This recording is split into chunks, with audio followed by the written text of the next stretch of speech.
में। ब्रह्मांड का मतलब क्या है? ब्रह्म के द्वारा बनाया गया अंड। अंड यानी अंडाकार। देखो जरा ऊपर आसमान और नीचे देखोगे तो इस धरती के नीचे भी आसमान है। क्यों? क्योंकि आसमान में गेंद की तरह घूम रही है।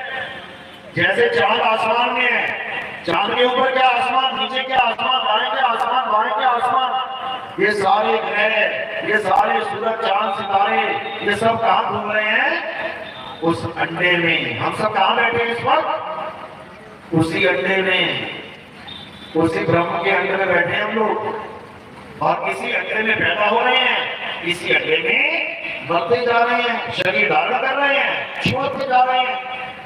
इस अंडे से निकलने का किसी को तरीका समझ में नहीं आता कि अगर इस अंडे से बाहर जाए तो जाए कैसे। इसलिए कई लोगों ने गाने तक बना डाले, जीना यहाँ मरना यहाँ और इसके सिवा जाना कहाँ। क्योंकि रास्ता ही भूल गए, अपने परमात्मा का घर ही भूल गए और इस अंडे में ही रहना स्वीकार कर लिया। सबने स्वीकार किया हुआ है। अपने अपने छोटे छोटे मकान बना के बैठे हैं। कुछ ज्यादा पैसा कमा लिया तो थोड़े बड़े मकान बना लिए, कुछ और ज्यादा पैसा कमा लिया तो बड़ी कोठियां बना ली, लेकिन स्वीकार अंडे में ही रहना कर लिया ना। आम भगत को छोड़ो, महात्माओं पे आ जाओ। ये जितने भी महात्मा, जितने भी आश्रम बने पड़े हैं, कहां बने हैं? इसी अंडे में है। ये आश्रमों के झगड़े, एक दूसरे का आश्रम हड़पा जा रहा है, गुरु को चेला डिश पिला के गद्दी में बैठ जा रहा है। कहां रह रहा है? इसी अंडे में है। इसी अंडे में सारा जगत पैदा हो रहा है, खप रहा है। इसी ब्रह्मांड का खेल है ये। लेकिन जो हमारा परमात्मा है, जो हमारे मालिक का घर है, वो इस पिंड अंड ब्रह्मांड में नहीं है, नहीं है। ये दुनिया किसी परमात्मा ने नहीं बनाई कि तुम सोचो किसी परमात्मा ने बनाई है हमारे रहने के लिए। बड़े शौक से रह रहे हो, बड़े शौक से सारी दुनिया के काम कर रहे हो, बड़े शौक से परिवार बना के इसी में रहना स्वीकार कर रहे हो। कोई जाने को तैयार नहीं है। आम आदमी छोड़ो, बाबा जी भी जाने को तैयार नहीं है। उसको भी कहो आज चले बाबा जी, अरे नहीं भैया अभी जीना है, अभी मौत नहीं चाहिए। सबके सब। क्यों? क्योंकि उन्हें पता ही नहीं है कहां जाना है। केवल ग्रंथों में पढ़ लिया कि एक सतलोक नाम की भी कोई जगह है। किसने बताया? कबीर साहब के ग्रंथों में आता है कि हम सब सतलोक से आए हैं और कहां आ गए? इस मृत्यु लोक में, इस काल के लोक में, जहां पर पल का भी भरोसा नहीं कि तुम्हारे साथ क्या हो जाए। तुम्हारा बच्चा स्कूल गया है, शाम को वापस आएगा, कोई गारंटी नहीं। तुम शादी के लिए जा रहे हो, बारात पहुंच पाएगी, कोई गारंटी नहीं। तुम घोड़े में बैठ गए हो, तुम दरवाजे तक पहुंच पाओगे, कोई गारंटी नहीं। ये ऐसी दुनिया है जहां पर किसी चीज की कोई गारंटी नहीं है।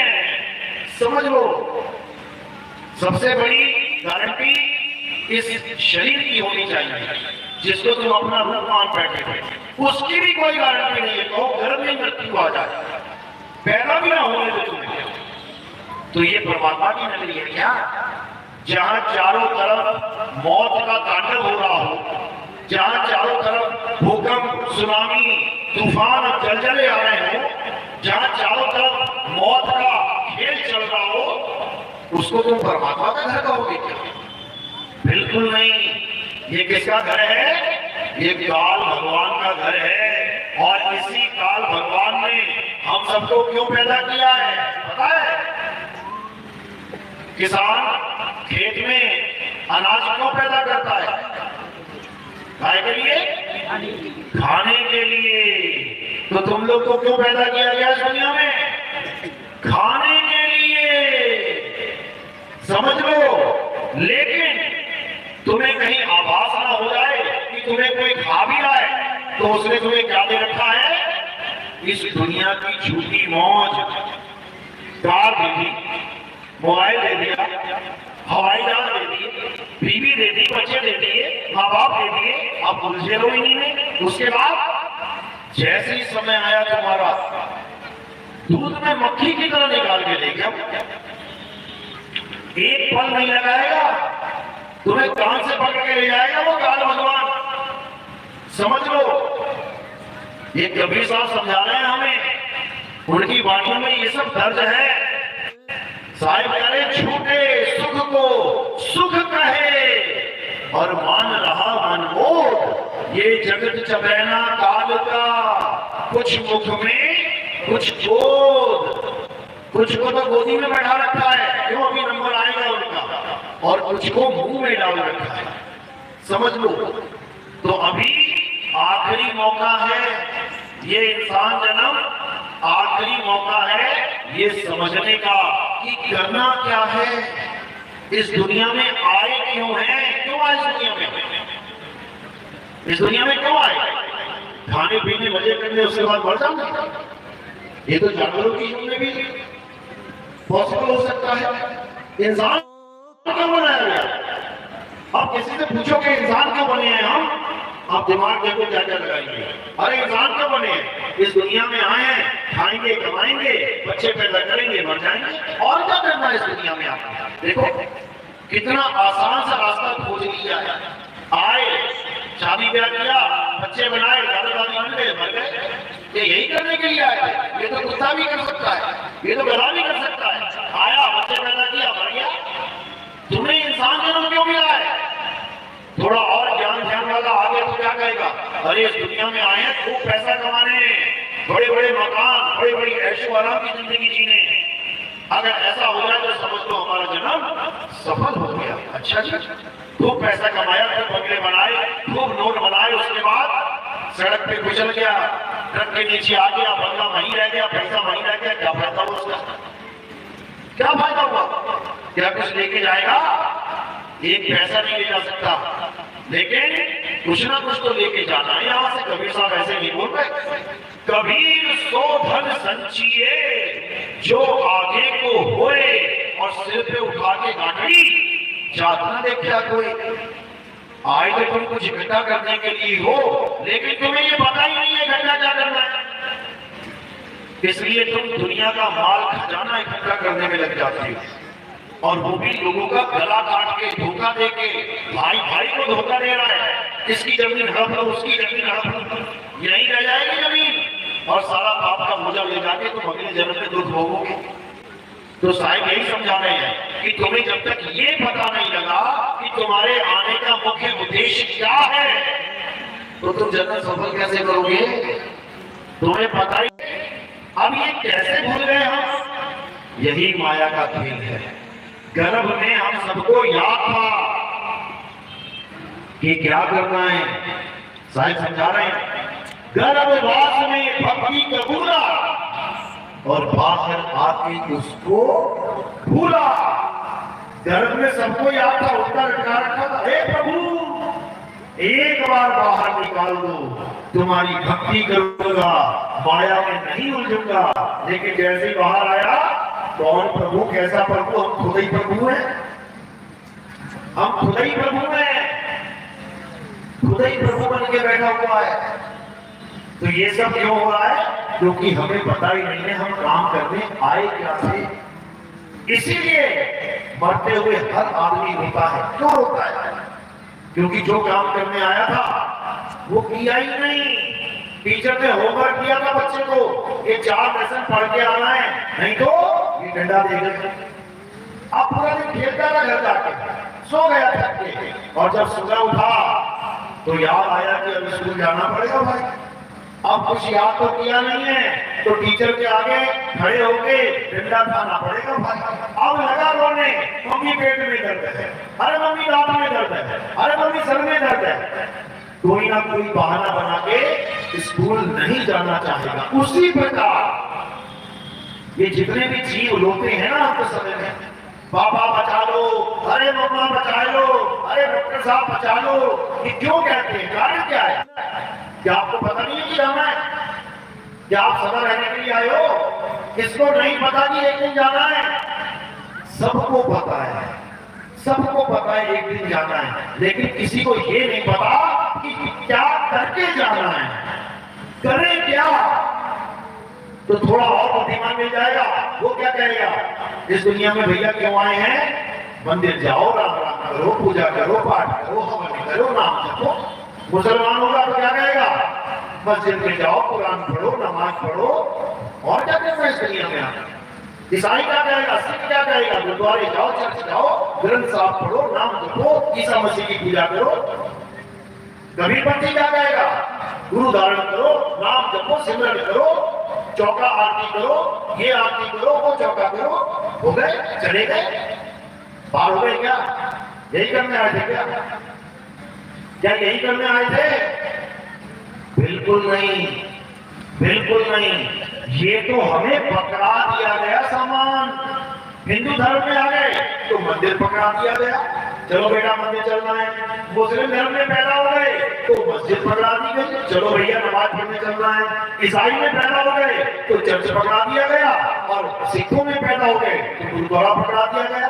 कबीरपंथी में पैदा हो गए तो गुरु पकड़ा दिया गया। ये हमारे गुरु जी है बेटा, यही तेरे भी गुरु जी है, आगे उसके भी गुरु जी है। यानी एक वंशवाद चला दिया कबीरपंथी ने, जबकि ये सब हमने कुछ नहीं करना है, कुछ भी नहीं।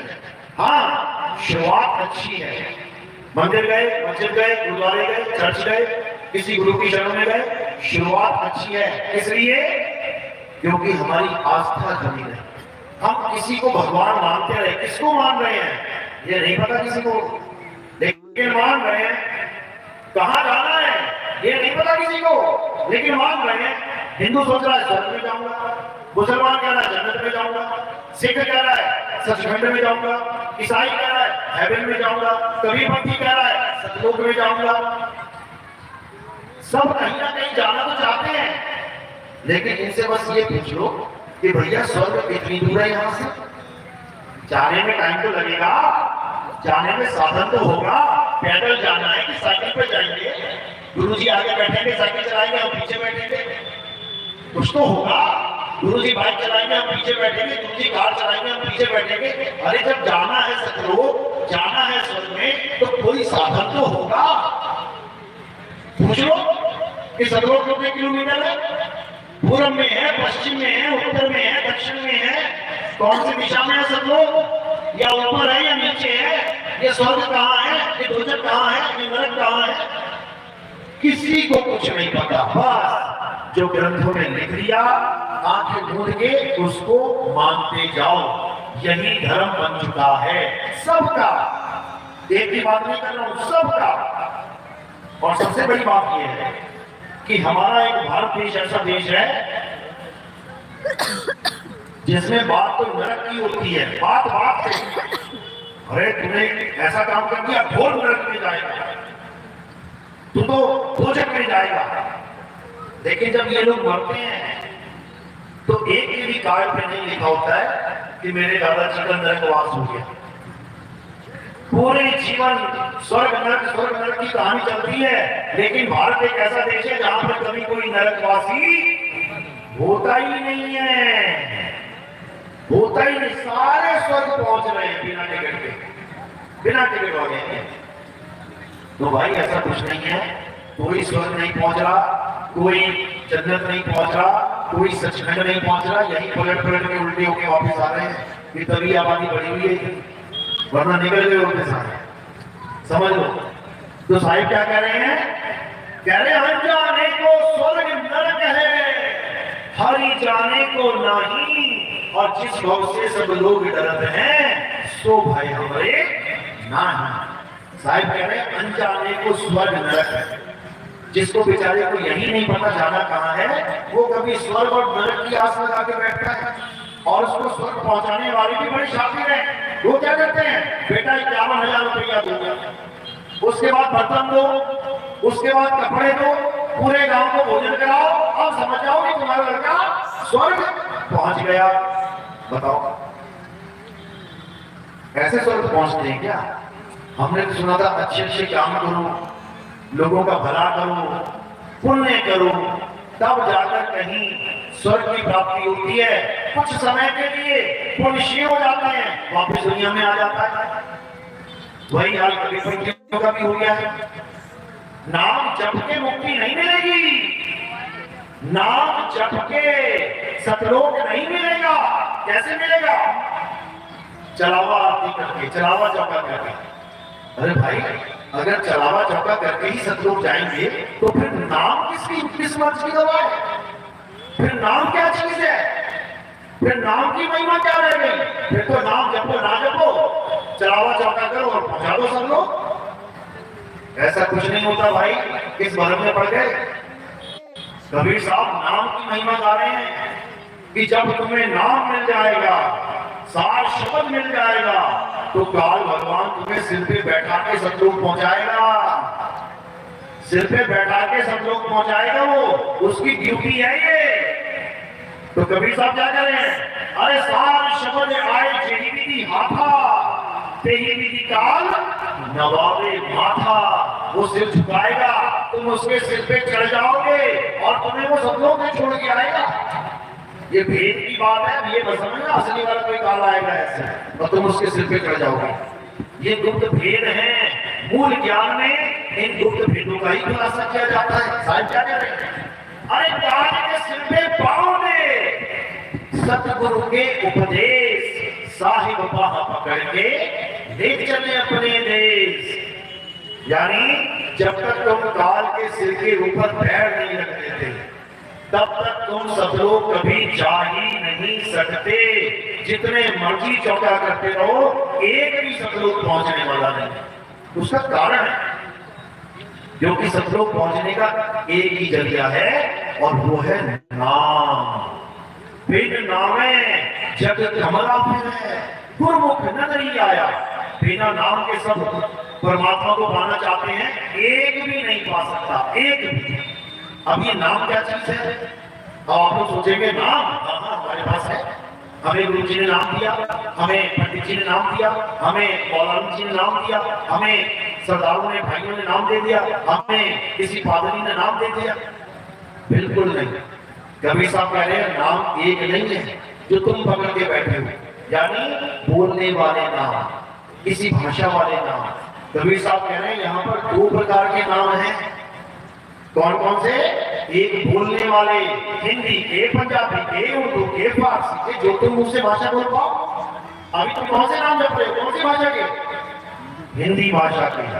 गुरु जी ने हिंदी में नाम दे दिए, पंडित जी ने हिंदी में नाम दे दिए। क्यों? हिंदुस्तानी हो इसलिए। अब अमेरिका से कोई आए तो गुरु जी क्या करेंगे? अब अंग्रेजी में नाम देंगे, वो कहेगा हिंदी वाले ना लेता ना। अब चाइना से कोई आ गया मुक्ति के लिए कि कबीर पंथ में मुक्ति मिलती है, हाँ चलो बैठ गया बेचारा।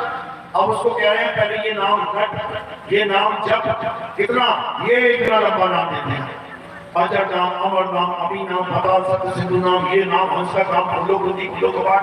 तो चाइनीज क्या कहेगा? भैया हमें मुक्ति नहीं चाहिए। वो कभी याद ही ना कर पाएगा इस चीज को, और याद नहीं करेगा तो समझ नहीं पाएगा। अब तुम चाइना में जाके किसी गुरु से नाम दीक्षा ले लो तो तुम्हें क्या बताएगा? वो करो चियो म्यू प्यू प्यू, उसकी भाषा ही है। तुम कहोगे यार ये क्या कह दिया भाई, इससे मुक्ति होगी। अरे तुम्हारे लिए वो ऐसी है, उनके लिए ये ऐसी है। वो चाइनीज कह रहे ये क्या बड़बड़ा रहे हैं, ये क्या बोल रहे हैं, इससे मुक्ति होगी? कभी नहीं होगी। इसीलिए कबीर साहब समझा रहे हैं कि जब तुम्हारे जीवन में भेदी गुरु आएगा, तुम्हें नाम की महिमा बताएगा। नाम होता क्या है, क्या होता है नाम, अच्छे से समझना है। कबीर साहब समझा रहे हैं एक नाम को जान के और दूजा दे बहार, चंचल से नहीं चल भया, नहीं आवे नहीं जा। कह रहे हैं एक नाम को जान के। कौन से नाम को जान के? सतनाम। सतनाम मतलब कोई जाप नहीं है ये कि तुम सोचो अच्छा सतनाम जपना है, सतनाम सतनाम सतनाम, ये जपना नहीं है। सतनाम का मतलब है सच्चा नाम, सच्चा नाम। और तुम जपो सच्चा नाम, सच्चा नाम, सच्चा नाम, सच्चा नाम। कोई कहेगा भैया कौन सा नाम सच्चा है वो तो बता दे।